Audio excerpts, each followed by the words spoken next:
ಹುಡುಗಿನ ಹಿಂದೂ ಹುಡುಗಿನ brain wash ಮಾಡುವಂಥದ್ದು, ಬ್ಲ್ಯಾಕ್ ಮ್ಯಾಜಿಕ್ ಮಾಡುವಂಥದ್ದು ಈ ಮುಸ್ಲಿಮರಲ್ಲಿ ಬೇಕಾದಷ್ಟು ನಡೆದಿದೆ. ನಾವು ಅದನ್ನು ಎದುರಿಸಿದ್ದೀವಿ. ಈಗ ಅವನು ಖ್ವಾಜಾ ಅನ್ನುವಂಥವ್ನು ಬರೇ ನಮ್ಮ ಒಂದು ಗಾಯತ್ರಿ ಅನ್ನುವಂಥ ಒಂದು ಹುಡುಗಿ ಅಲ್ಲ, ಇನ್ನೂ 8-10 ಹುಡುಗಿಯರ ಜೊತೆಗೆ ಅವನ ಸಂಬಂಧ ಇದ್ದಾವೆ. ಎಲ್ಲವನ್ನು ಹೊರಗೆ ಹಾಕ್ತೀವಿ.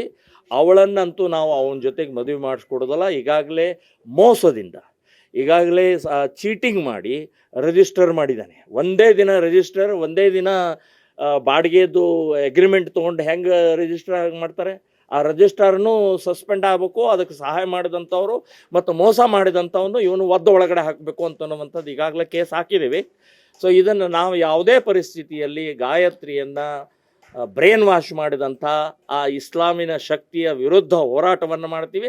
ಅವಳನ್ನು ಮತ್ತೆ ವಾಪಸ್ ತರ್ತೀವಿ ಅಂತನ್ನುವಂಥದ್ದು ನಾನು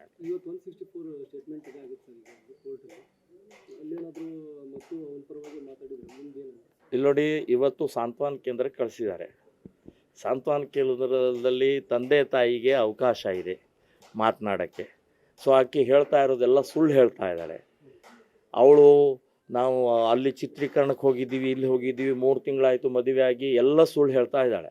ಇದನ್ನೆಲ್ಲ ಬ್ರೈನ್ ವಾಶ್ ಮಾಡಿದ್ದಾರೆ ಅವಳದ್ದು.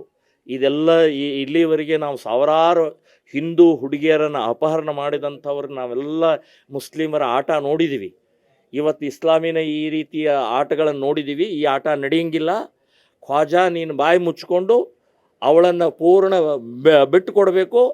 ಇಲ್ಲ ಅಂದರೆ ನಮ್ಮ ಕೋರ್ಟಿನ ಮೂಲಕ ಹೇಗೆ ಯಾವ ರೀತಿ ಮತ್ತು ವಿಡಿಯೋ ಏನು ಯೂಟ್ಯೂಬ್ ನಡೀತಾ ಇದೆಯಲ್ಲ ಅದನ್ನು ಬಂದ್ ಮಾಡಿಸುವವರೆಗೆ ಹೋರಾಟವನ್ನು ಮಾಡ್ತೀವಿ.